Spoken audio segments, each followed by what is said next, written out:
Evangelho de João, capítulo 4, verso 24. Quem achou, diga graças a Deus. Quem não tem Bíblia, pede a carona aí. Quem não achou ainda, pede ajuda. Ok? Vamos lá? Aqui são palavras de Jesus, amém? Algumas Bíblias talvez estejam com a escrita vermelha. Se você tem uma Bíblia que em alguns lugares a escrita está vermelha, é porque toda vez que eram palavras de Jesus, a editora que fez a tua Bíblia, ela grifou em vermelho, ok? Disse assim: Deus é Espírito, e é necessário que os seus adoradores o adorem em Espírito e em verdade. Vamos dizer apenas a primeira parte desse verso, diga: Deus é Espírito. Fala para quem está ao teu lado: Deus é Espírito. Vamos orar, amém? Senhor, estamos aqui diante da Tua Palavra, Deus. Estamos aqui nesse domingo de manhã, num momento de tanta alegria, comunhão, a Santa Ceia, festa espiritual dos filhos de Deus. Obrigado por tantos que temos aqui, Pai, por tantas crianças que estão nas suas salas. Obrigado pelos irmãos que olham os carros, ó Deus, os veículos. Obrigado pelos nossos recepcionistas. Obrigado, Senhor, pelos nossos intercessores, pelos obreiros. Obrigado pelos diáconos, pelos músicos, cantores, por aqueles que estão operando as câmeras de filmagem, ó Pai, a transmissão, os computadores, ó Deus, os professores de criança. Obrigado por todos, e que nesta manhã o Senhor fale conosco poderosamente, porque nós temos fome e sede de Ti, conforme já cantamos, e queremos expressar isso agora, te dando toda a nossa atenção, no nome de Jesus. Diga amém, diga graças a Deus. Queridos, olhe para mim, eu quero tentar ser sucinto, mas eu preciso da tua atenção, para que você não se perca, porque às vezes a gente deixa para ligar o nosso atenciômetro, né? Quando a palavra já está do meio para o fim, a gente perde muita coisa. Então me dê a sua atenção desde o início, por favor. Jesus se encontra nesse texto com essa mulher samaritana. Ele estava fazendo uma caminhada, um deslocamento de uma cidade para outra com seus discípulos, e ele disse assim: gente, é importante que nós passemos por Samaria. E os discípulos poderiam ter questionado, dizendo assim: Senhor, mas o caminho por Samaria é mais longo do que o caminho que nós estamos. Mas Jesus tinha um propósito nisso. Ele chega ali na beira do poço. Você já conhece a história, se não conhece, lê em casa, porque é uma história muito rica. Jesus se encontra com essa mulher samaritana. Ela, a princípio, rebate o encontro de Jesus com ela. Essa semana a irmã me mandou o vídeo, a Carla, a irmã Carla, né, que está ali, você que mandou o vídeo do cachorrinho, né? Ela mandou um vídeo que eu fiquei assim, impressionado. Uma pessoa pega um cachorrinho muito ferido, né, um cachorrinho arisco, e aquela pessoa tenta chegar perto, o cachorrinho late, gente, vai para cima para morder, mas aí com muito custo, né, aquela pessoa, e filmando, gente, foi fantástica a iniciativa. Ele coloca o lacinho no pescoço do cachorro, vai fazendo carinho, e ele vai filmando as etapas. Por fim, gente, o cachorro já estava deixando, né, aquela pessoa fazer um carinhozinho assim nele, aí ele foi ficando com os olhinhos assim, né. Quando no fim do filme, o cachorrinho já estava até de roupinha, gente, já estava de banho tomado no colo do dono, né. Amor. Então esse vídeo fala que nada pode contra o amor. Amém, gente?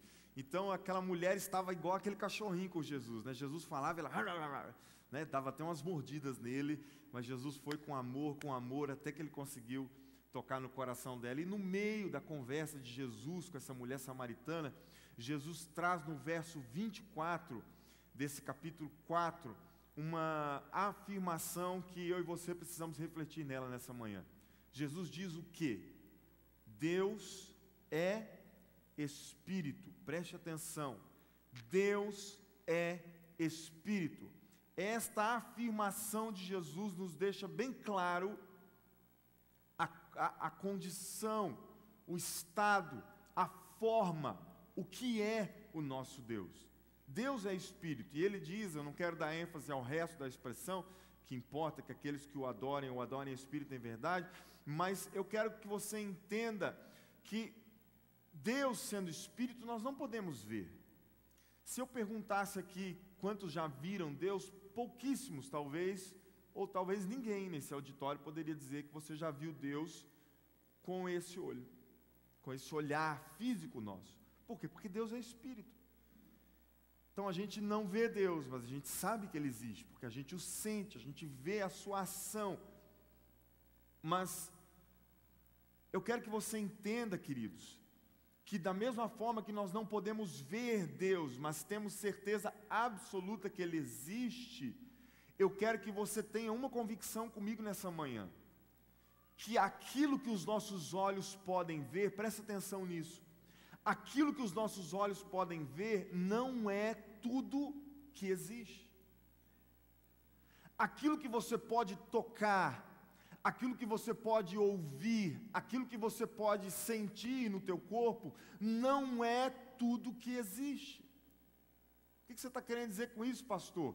Existe, queridos, paralelo ao nosso mundo físico. O que é mundo físico?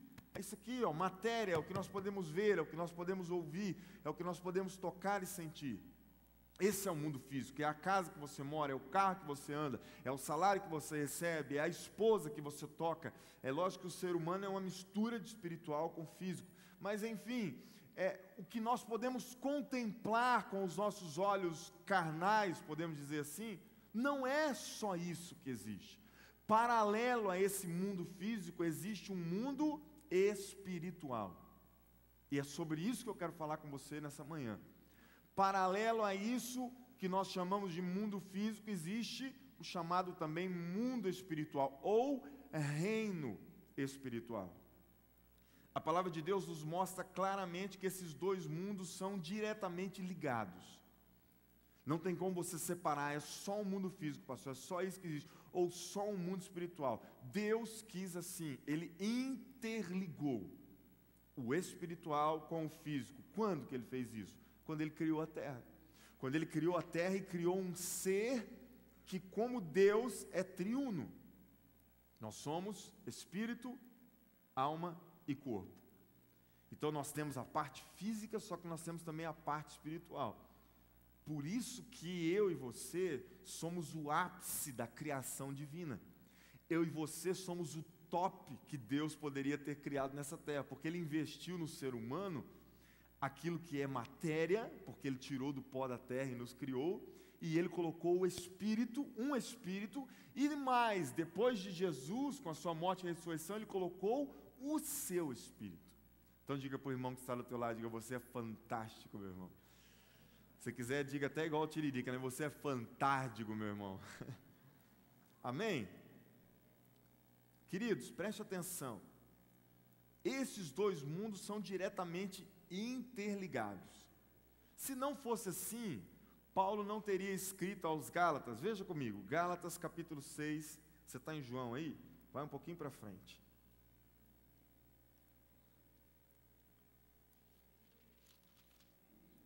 Depois de quando o Corinthians perde, até na Bíblia, ó, Coríntios 2, capítulo 13, perdeu de goleada.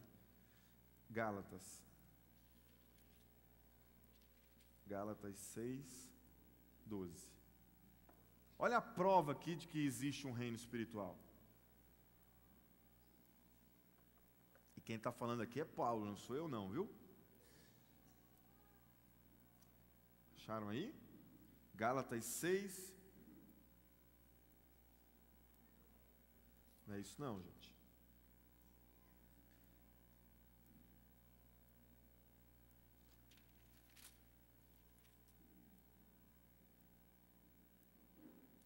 Como eu disse, Efésios 6, 12. Está perto aí, só um livro para frente.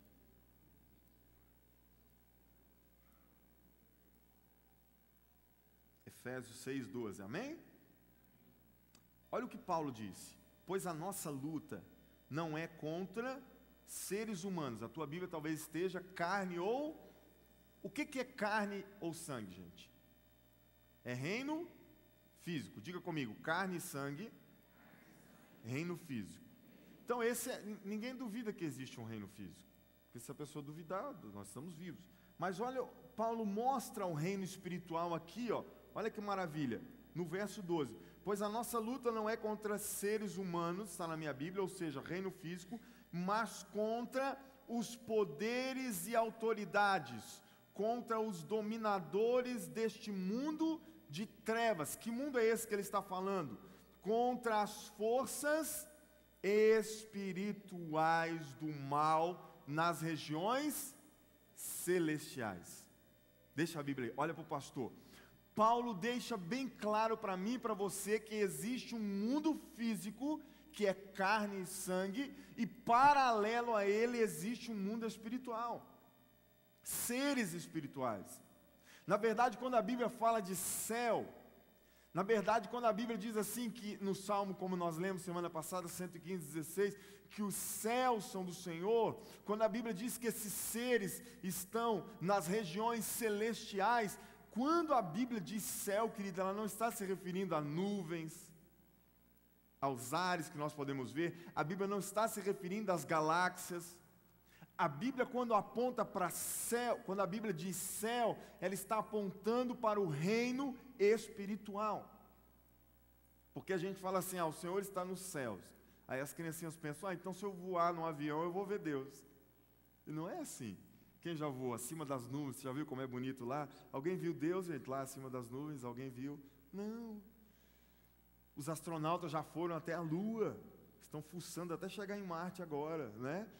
Eles não vão encontrar Deus, porque os céus que a Bíblia diz não são esses. Não é esse céu. Quando a Bíblia fala de céu, ela está dizendo de mundo espiritual.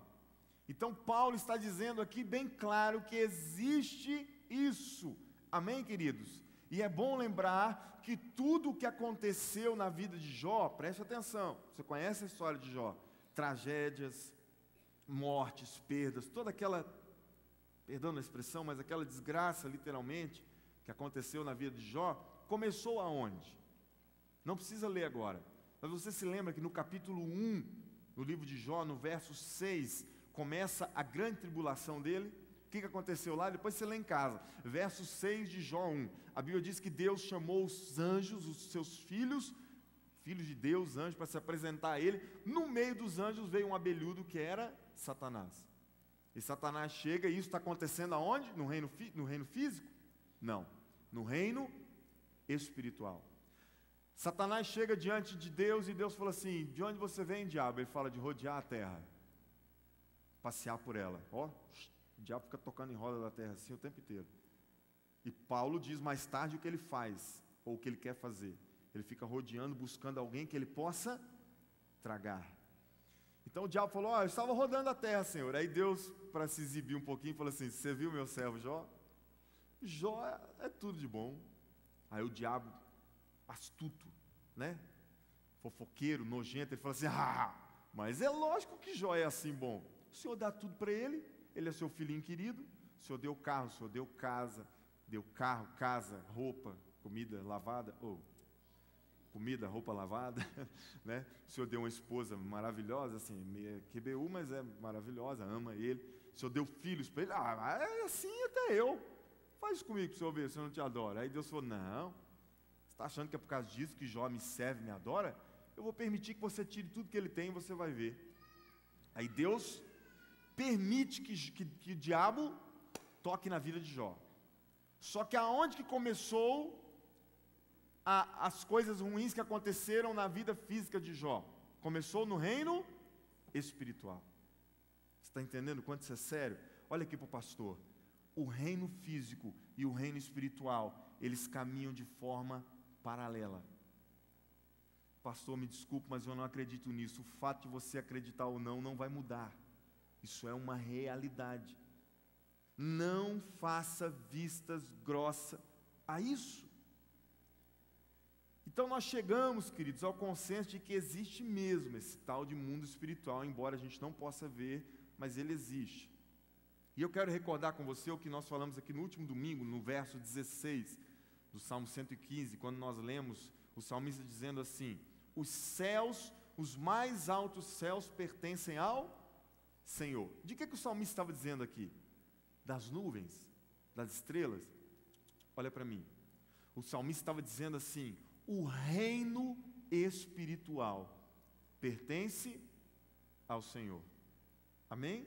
Mas a terra ele confiou ao homem.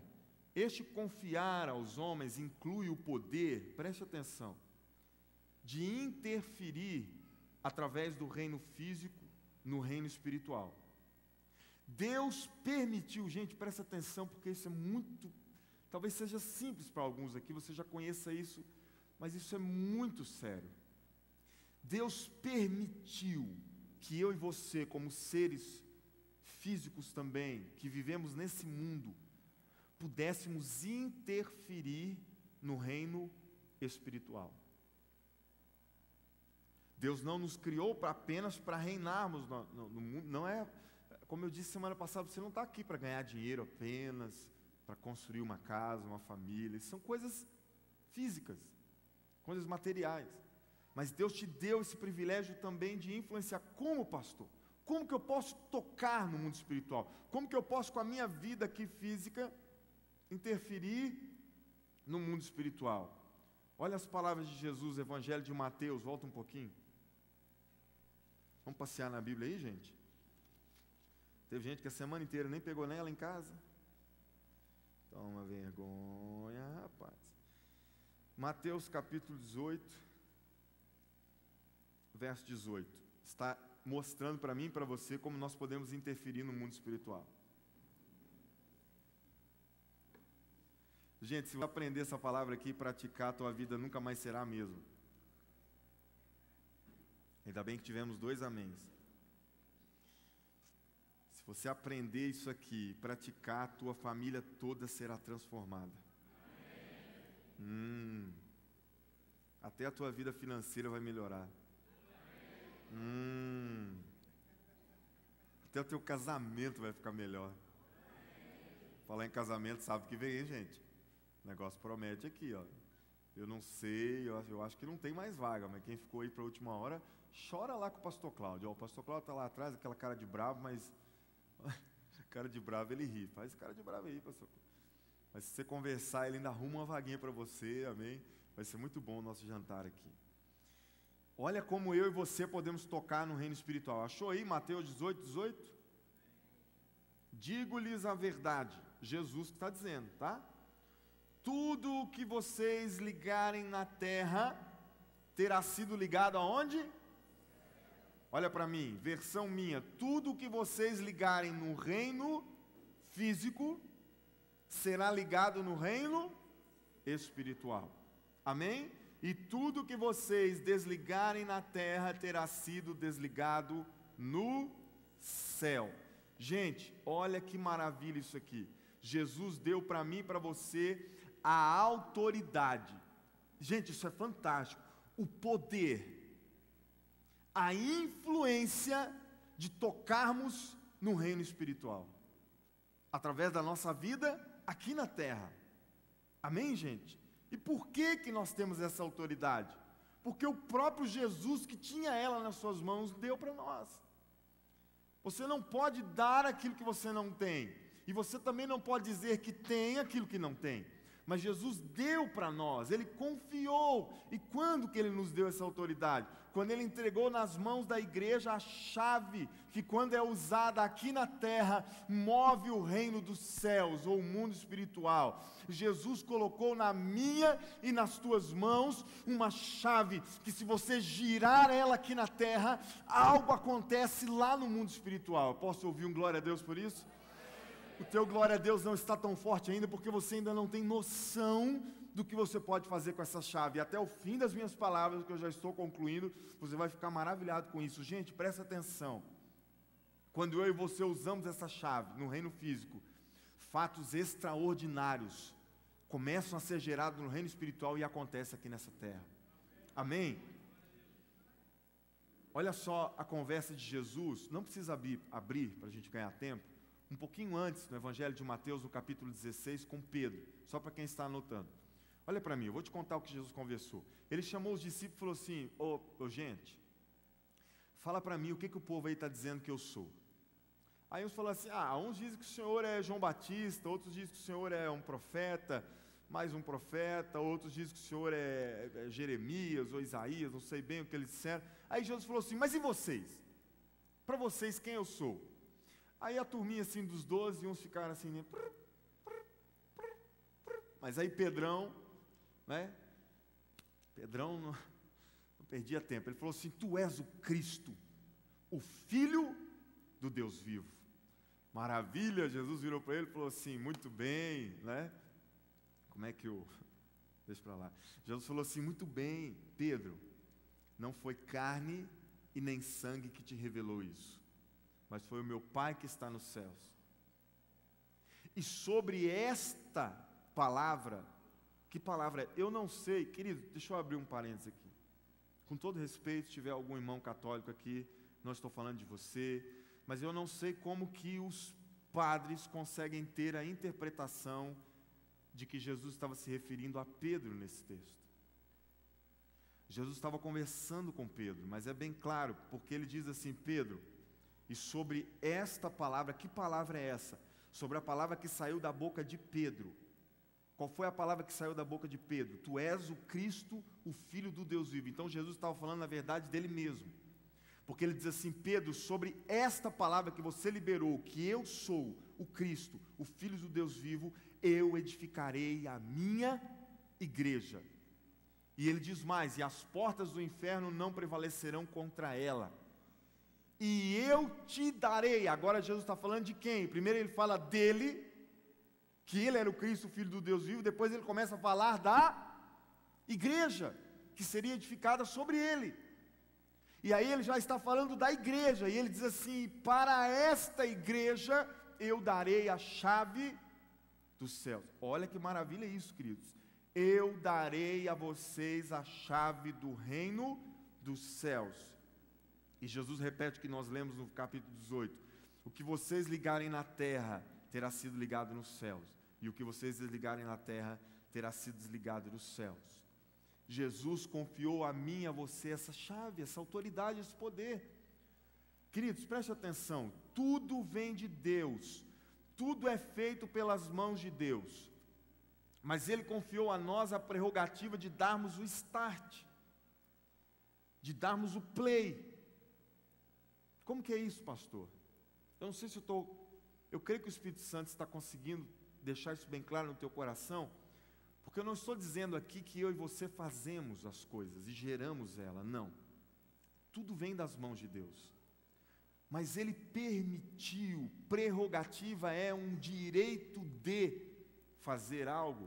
Ele permitiu para que eu e você girássemos essa chave, apertássemos o play e disséssemos assim: Senhor, isso vai ser gerado. Aí a gente liga aqui na terra, vai para os céus, acontece nos céus e volta dos céus, tudo pronto. Amém? Tudo feito pelas mãos de quem? De Deus. Mas eu e você é que começamos. Eu e você é que ligamos e desligamos.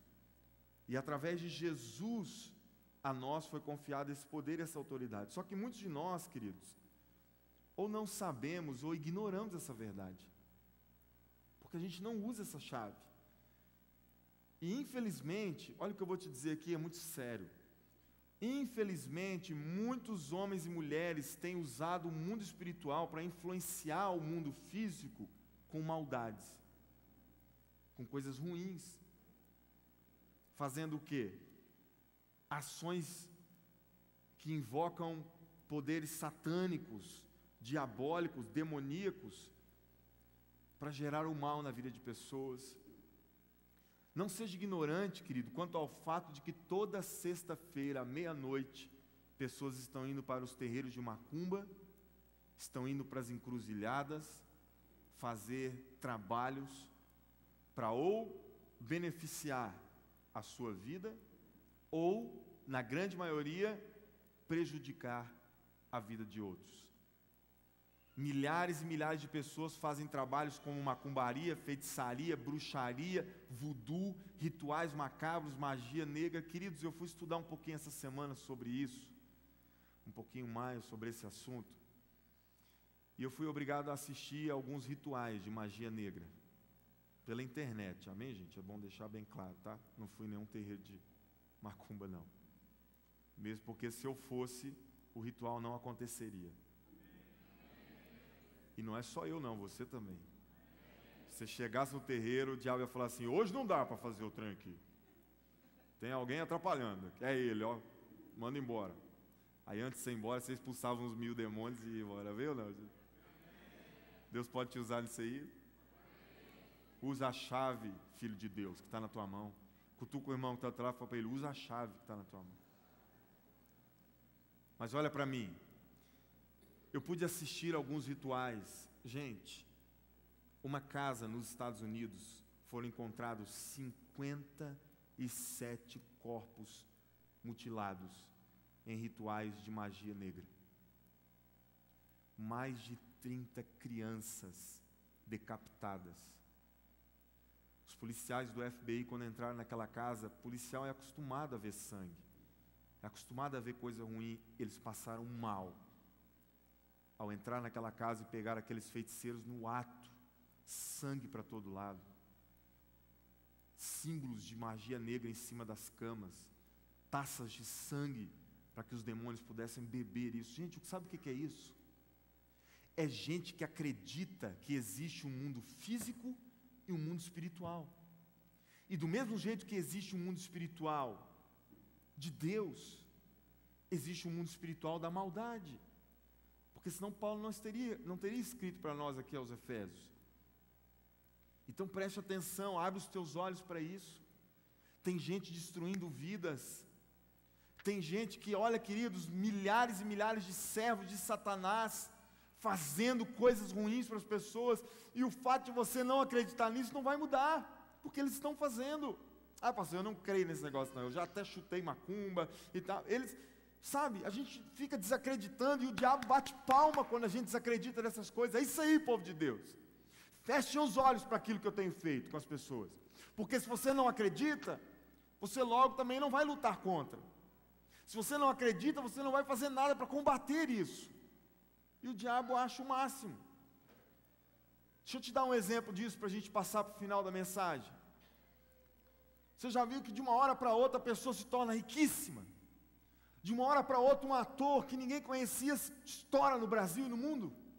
Eu não vou citar nome aqui, mesmo porque eu não tenho, de alguns eu não tenho certeza absoluta. Então você não estranha não, que de uma hora para outra uma duplinha que cantava em botecos de uma cidade estoura para o Brasil e para o mundo, se tornam riquíssimos, famosíssimos, em muitos casos, sabe o que é isso? Isso é obra de Satanás. A pessoa faz um pacto com o diabo, entrega a alma dele para Satanás, e você já viu que sempre o diabo está requerendo o preço dele? De vez em quando, numa dupla, morre uma morte trágica. De vez em quando, um ator que está lá estourando, ou um artista, vem um câncer, vem uma doença, morre de forma trágica, ou então é interrompido aquele processo. O que você acha que é isso? O diabo requerendo o seu preço, porque pactos, eu assistia a um feiticeiro falar, ele dizia assim, o que você quiser, eu faço na tua vida, toda a glória, toda a riqueza desse mundo, eu posso te dar. Ah, pastor, isso não existe. Veja o que o diabo ofereceu para Jesus. Exatamente a mesma coisa. Isso é uma realidade, queridos. E pessoas têm usado isso da forma ruim. Mas eles sempre cobram o preço. Você notou que um pouquinho antes dessa Copa do Mundo nossa aqui, 3 grandes personalidades do esporte morreram de forma assim muito estranha? Ah, pastor, o Luciano do Vale já estava numa idade assim avançada, mas é estranho que o Luciano do Vale tenha morrido de uma forma muito semelhante àquele outro, como é o nome? Maurício? Maurício Torres. Os dois passaram mal no avião, desceram, morreram. E agora, né, nesse fim de semana, o ex-atleta Fernandão jogou no Goiás, né? Craque de bola. Quem conhecia pessoalmente disse que muita gente boa morre também de uma forma trágica. Sabe, para você, e eu também nem estou querendo afirmar nada com isso, pode ser que seja algo assim, natural, normal. Mas pode ser que não. Você acha mesmo que um evento como a Copa do Mundo, a única coisa que toca esse evento é o mundo físico? Não. Tem muita coisa espiritual por trás disso, queridos. E o diabo vai requerer a moeda, o preço dele. Eu não sei se você viu, quem é um pouquinho mais ligado a futebol, o melhor jogador do mundo hoje eleito pela FIFA se chama Cristiano Ronaldo. Ele é assim bonito como eu, né? Um cara forte, alto. Eu só não tive a oportunidade, mas se eu tivesse a oportunidade a gente ia jogar igual também, né? Eu estava lá assim, no Barcelona e ele no Real Madrid. Ele foi eleito o melhor jogador do mundo pela FIFA e ele foi para a final da Champions League, que é a top, né, do campeonato mundial de times. E ele jogou a final dessa Liga dos Campeões meio machucado. Jogou para estar ali no meio, mas não fez nenhuma jogada, fez um golzinho de pênalti no final, mas estava ali no meio. Logo depois da final da Liga dos Campeões, veio a preparação da seleção portuguesa, que ele é de Portugal, para vir para a Copa. E o Cristiano Ronaldo com essa lesão aumentando. Passaram alguns dias, um bruxo, um feiticeiro de Gana, solta no mundo a notícia que essa contusão do Cristiano Ronaldo não era física, era espiritual. E ele disse mais, preste atenção. Ah, pastor, isso é um idiota querendo se promover em cima de um cara famoso. Ele disse mais, hoje ele está com um problema na coxa, amanhã vai ser um problema no joelho e depois vai ser um problema na outra perna. Passaram 2 dias, o Cristiano Ronaldo descobriu que estava com um problema no joelho também. E por que esse bruxo de Gana, né? Aí já entra também uma loucura, né? Porque Gana vai jogar contra Portugal no 3º jogo, eles estão na mesma fase. Aí o bruxo foi fazer feitiçaria para o Cristiano Ronaldo não enfrentar a Gana. Ele tinha que ter feito macumba para o time inteiro então, né, gente? Porque fazer só para o Cristiano Ronaldo, tem outros camarada bom de bola. Ah, pastor, eu não acredito nisso não. Sabe? O fato da gente não acreditar, gente, não muda que tem muita gente fazendo isso. Um dia eu cheguei em casa, nós morávamos num apartamento aqui pertinho, chegando de um culto, quando eu fui colocar a mão na maçaneta para abrir, tinha pendurado na maçaneta da porta uma gravata preta, novíssima. Eu olhei para aquela gravata, quando eu ia pegar, eu falei assim, olha, alguém me deu uma gravata, vieram aqui colocar, sabe que eu uso, eu deixo essa escada aqui com gravata e tal. Quando eu ia colocar a mão na gravata, o Espírito de Deus falou no meu coração, não põe dentro da tua casa, porque isso é macumba. Na hora, gente, na hora. A minha esposa estava lá embaixo, com o irmão dela, esperando, eu tinha que pegar um negócio e levar. Na hora o Espírito Santo me deu discernimento, eu tirei aquela gravata, não entrei com ela, desci, a minha esposa estava lá, eu mostrei para ela, peguei um isqueiro, lá tem isqueiro porque a gente acende fogão, tá, gente? Não é porque a gente fuma, não. Às vezes quando estraga o prrr, né, aí você vai lá. É bom explicar, né, porque, sei lá. Eu peguei o isqueiro, levei a gravata, ela falou assim, uai, amor, onde você vai com essa gravata? Eu falei assim, eu vou queimar, amor, porque isso aqui é obra de macumba. Estava lá na maçaneta da porta, ai, arrepiei tudinho, intensei, né? Ai, arrepiei tudinho. Gente, acredite ou não, eu acho que você vai acreditar, porque eu não ia vir sapecar uma mentira aqui. A gravata não queimava. Não queimava, não sei se o Davi lembra desse dia. Eu colocava fogo e não pegava, gente. Eu falei, não, gravata é tecido, tecido tem que queimar. Foi muito trabalho para mim conseguir queimar uma pontinha, e eu queimei pelo menos um pouco para que ninguém pegasse e usasse. E eu tenho certeza que era uma obra de feitiçaria para que quando eu colocasse aquela gravata eu tivesse problemas sérios com a minha voz, porque o diabo sabe que como pregador, como ministro de louvor, eu preciso da voz. E mesmo assim, eu me lembro muito bem que naquela semana, eu, o Davi e o Felipe, passamos mal com dor de garganta.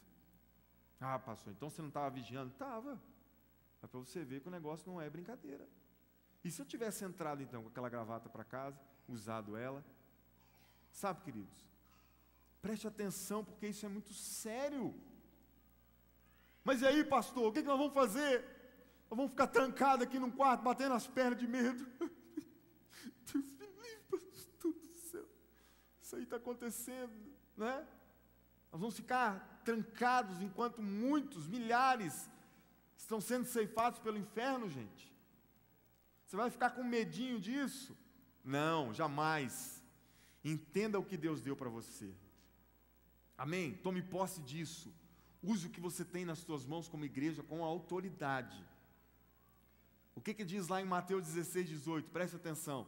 Jesus disse para Pedro assim, ó, e as portas do inferno não prevalecerão contra a igreja. Repete comigo esse texto. Diga, e as portas do inferno, fala mais forte, e as portas do inferno não prevalecerão contra a igreja. Quando eu olhava para esse texto há uns anos atrás, eu fazia a seguinte ideia. Gente, o que quer dizer isso? As portas do inferno não prevalecerão. Eu pensava numa portona grande, assim, vermelha, pegando fogo, tipo do tamanho disso aqui, vindo assim sobre nós, sabe? Tentando nos esmagar. As portas do inferno não vão conseguir nos esmagar. Não, mas o dia que eu tive a revelação disso aqui, eu fiquei maravilhado. Sabe o que Jesus estava querendo dizer, querido? Quando ele falou que as portas do inferno não prevalecerão contra a igreja, porque ele quis dizer que eu e você vamos chegar aonde estão os perdidos. Imagine que aquilo ali são as portas do inferno. Existem milhares de pessoas presas nas garras do diabo. Existe gente da tua família, sangue do teu sangue, que o diabo está levando através de bruxarias, feitiçarias, através de doença, casamento arrebentado, o diabo está arrastando para o inferno, mas Jesus disse que as portas do inferno não vão prevalecer contra eu e você. Agora sabe o que eu e você vamos fazer? Nós vamos tomar o nosso posicionamento, chegarmos diante das portas do inferno e mostrarmos para Satanás o que nós vamos fazer em nome de Jesus. Você vai enfiar o pé nas portas do inferno, vai entrar lá e vai tirar a tua família que está escrava nas mãos do diabo. É isso que eu e você vamos fazer. Nós vamos resgatar aqueles que são nossos das mãos de Satanás. A tua família não foi criada para ir para o inferno. Eu vou repetir isso. A tua família não foi criada para ir para o inferno. Quem foi criado para ir para o inferno foi o diabo e os seus demônios. Jesus vai te usar de forma poderosa. Amém ou não, igreja? E eu te digo mais, você será usado para mudar esse quadro no meio da tua família. Tudo que precisava ser feito por Deus já foi feito, queridos, através de Jesus na cruz. Agora é conosco. Ai, Jesus, alcança meu filho lá onde ele está. Aí Jesus fala, já morri por ele. O que você quer que eu faça mais? Ei, dia 8 de junho de 2014, estou falando contigo. Eu te dei a chave. Vira ela. Age. Toma posse. Enfia o pé na porta do inferno e tira a tua família das mãos de Satanás. Não aceita o teu marido nesse vício, não aceita os teus filhos nas drogas, não aceita os teus familiares morrendo na prostituição. Jesus te deu essa autoridade, igreja. Amém ou não, queridos? Agora é só você usar. E eu quero terminar te dizendo que essa semana mesmo, eu te convido a se posicionar em oração por um membro da tua família. Por um amigo, por um vizinho, por um colega de trabalho. Se posicionar em guerra. Eu vou fazer algo pela minha família. Eu vou mover o reino espiritual pela minha família. E nisso, nós temos que tomar um pouquinho de lição com os macumbeiros. Que isso, pastor? Sangue de Jesus tem poder? Sabe por quê? Olha aqui para mim. Você sabe o que as pessoas fazem? A determinação deles, eles não têm preguiça. Eles vão à meia-noite para uma encruzilhada, eles pegam um sapo, eles pegam o nome da pessoa que eles querem prejudicar, um fio de cabelo das pessoas que eles querem prejudicar, pegam um sapo escuro, o mais escuro que puder, colocam o nome da pessoa dentro da boca do sapo, junto com o fio de cabelo, pegam uma linha preta, com uma agulha virgem. Pastor, como é que você sabe isso tudo? Você já foi macumbeiro? Não, queridos. É porque de vez em quando a gente conversa com os demônios, né? Vai expulsar e ele conta para nós os negocinhos que eles fazem. E a pessoa pega, coloca o nome do inimigo, o fio de cabelo na boca do sapo e costura com a linha preta a boca do sapo. Isso, o sapo vivo. Costura, costura, costura. Depois ele vai na porta da casa dessa pessoa, ou ele joga o sapo no quintal, ou ele joga em cima do telhado. E quando ele joga o sapo, sabe qual é a profecia que essa pessoa libera? Que esse maldito que me fez esse mal sofra até morrer como esse sapo vai sofrer. Alguém aqui já ouviu falar disso? Está vendo? Isso é macumba, isso é feitiçaria. Sabe outra coisa que eles fazem? Pegam o tornozelo de uma vaca, que é um lugar que tem muita carne, e eles pegam também o nome da pessoa que eles querem afetar, colocam num papel, escreve o nome completo e dá um jeito de enxertar no meio daquela carne. vão a um cemitério, cavam no cemitério, enterram esse tornozelo da vaca, ainda com carne, compra no açougue, ainda com carne lá, e quando eles acabam de enterrar, se ajoelham no cemitério e liberam a seguinte profecia, que é o nome dessa pessoa, eles dizem o nome, a vida dela seja consumida pelos demônios, da mesma forma que essa carne será consumida pelos vermes nessa terra do cemitério que eu enterro. Ah, pastor, eu não acredito nisso não. Isso acontece todo santo dia. Aí sabe onde nós temos que aprender? Porque eles não têm preguiça de ir meia-noite para o cemitério fazer macumba. Só que a gente não tem coragem de acordar de madrugada e dobrar os nossos joelhos na nossa casa. Cutuca o irmão e fala assim para ele,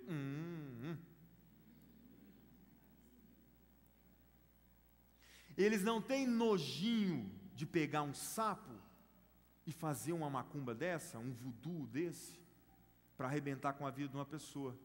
Mas nós não temos coragem de trazer uma peça de roupa da pessoa para orar, a gente não crê nisso. Ou se a gente crê, a gente não faz. Mas Deus está levantando um povo aqui nessa igreja, um povo aqui neste lugar, que vai se levantar com autoridade e vai fazer diferença dentro da sua casa e da sua família. Eu posso ouvir um amém desse povo de fé? Nós, gente, que temos tudo de bom ao nosso lado, porque a Bíblia diz que maior é o que está em nós do que o que está no mundo. O melhor está com você, querido. Se anime a isso. E o que nós temos feito, queridos? Uma oração de joelhos nas madrugadas da vida, clamando a Deus pela salvação do teu familiar, tem muito mais efeito do que 1000 macumbas. Isso é poderoso, igreja. Isso move o reino espiritual. Você liga aqui na terra, junta com a sua esposa, fala, bem, vamos orar pelos nossos filhos. Vocês estão girando a chave no mundo físico, essa chave influencia o mundo espiritual, e um milagre acontece na vida dessa pessoa.